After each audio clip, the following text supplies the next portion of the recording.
أعوذ بالله من الشيطان الرجيم. بسم الله الرحمن الرحيم. قل أوحي إلي أنه استمع نفر من الجن فقالوا إنا سمعنا قرآنا عجبا يهدي إلى الرشد فآمنا به ولن نشرك بربنا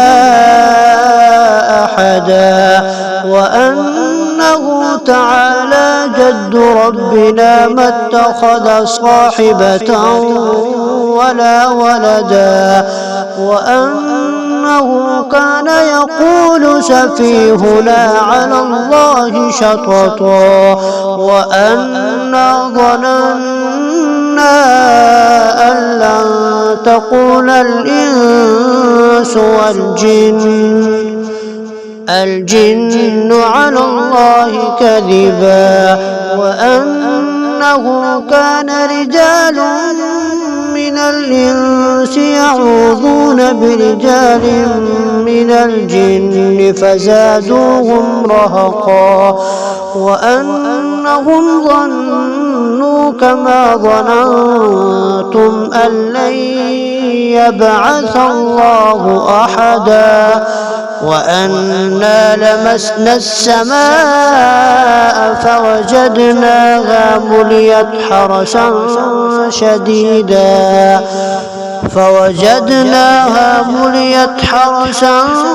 شديدا وشهبا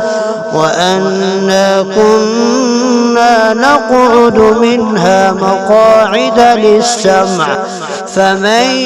يستمع الآن يجد له شهابا رصدا وأنا لا ندري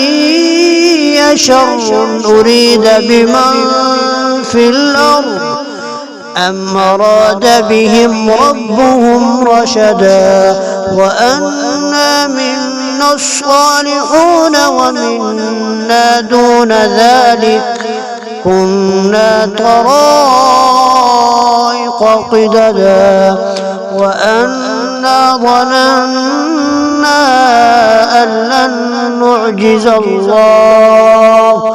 أن لن نعجز الله في الأرض ولن نعجزه هربا وأنا لما سمعنا الهدى آمنا به فمن يؤمن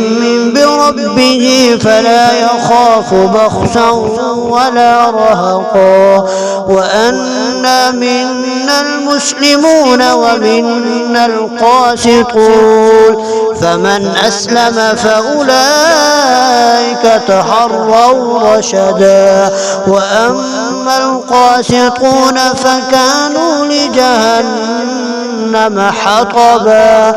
وأن لو استقاموا على الطريقة لأسقيناهم ماء غدقا لنفتنهم فيه ومن يعرض عن ذكر ربه يسلكه عذابا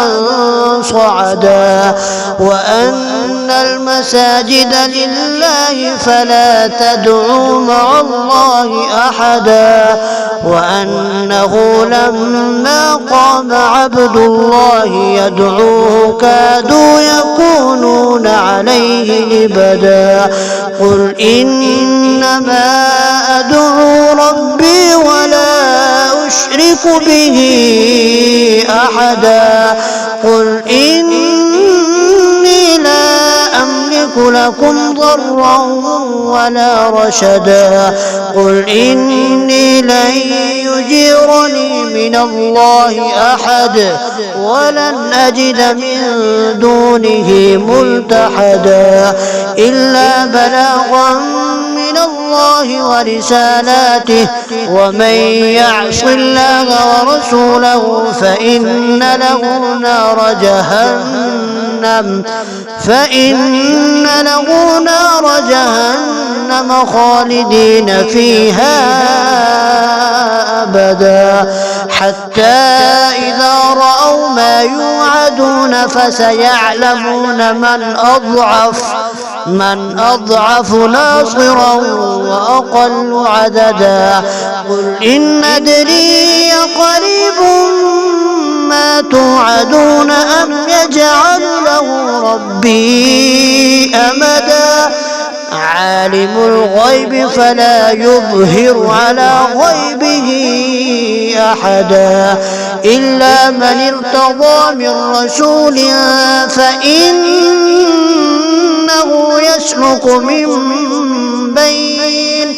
فإنه يسلك من بين يديه ومن خلفه رصدا ليعلم أن قد أبلغوا رسالات ربهم وأحاط بما لديهم وأحصى كل شيء عددا.